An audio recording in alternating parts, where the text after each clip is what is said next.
Okay, so a question we often get asked is, can the Eflator seat a bead?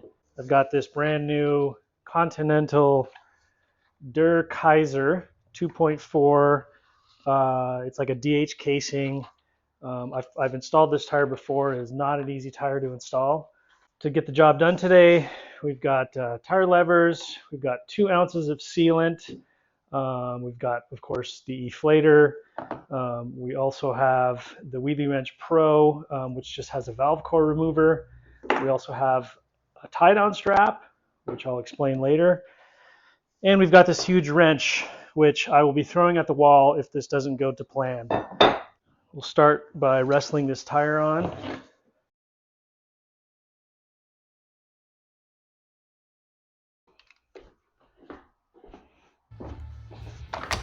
This tire is a beast, and now I remember what I did. So last time I got a couple of these basically clamps for woodworking, because these sidewalls are just so stiff that it's impossible just with hand pressure to even work these things in place. It does just kind of speak to a challenging sort of tire rim combination and whether or not we can get this bead to set using the Eflator.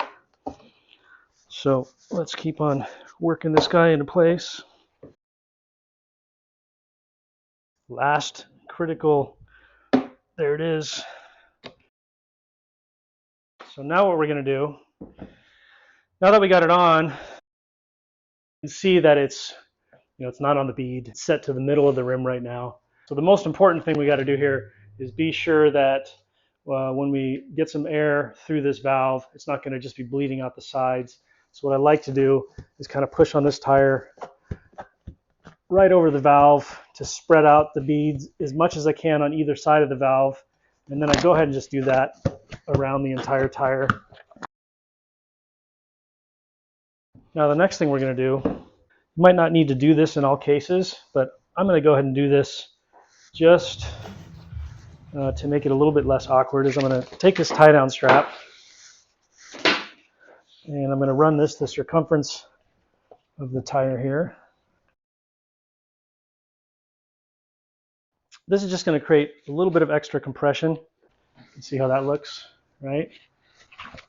Once I get that all the way around, I can give this a little yank, and that applies a little bit of pressure there.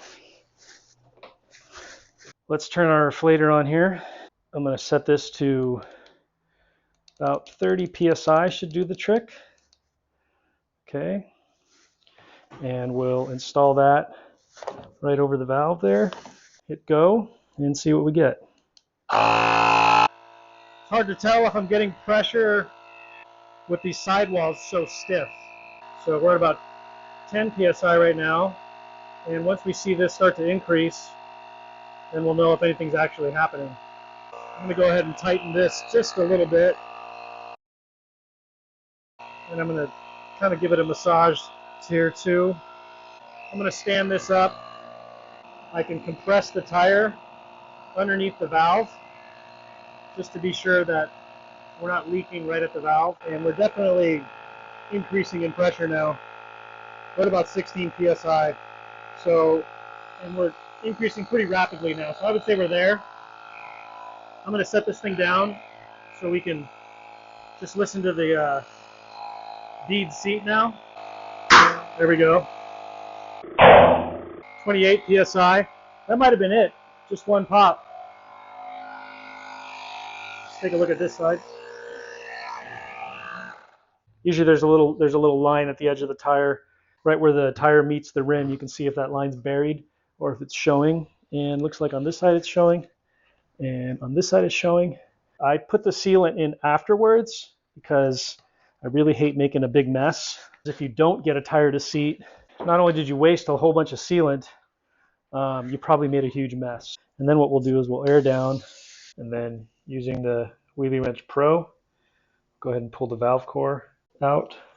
Trying to put sealant in here. We got all our sealant in, so now we will put our valve cap back on. Valve cap's tight. Okay, eflator back on. If you don't have a tie down, this is the best way to maintain some pressure. You apply some pressure at 6 o'clock, and then using your hands at 9 o'clock and 12 o'clock, and then using your shoulder at 3 o'clock. Okay, back up to pressure, and then usually what I do is I just slosh that sealant around like this. Good to go. And I didn't even have to use the wrench.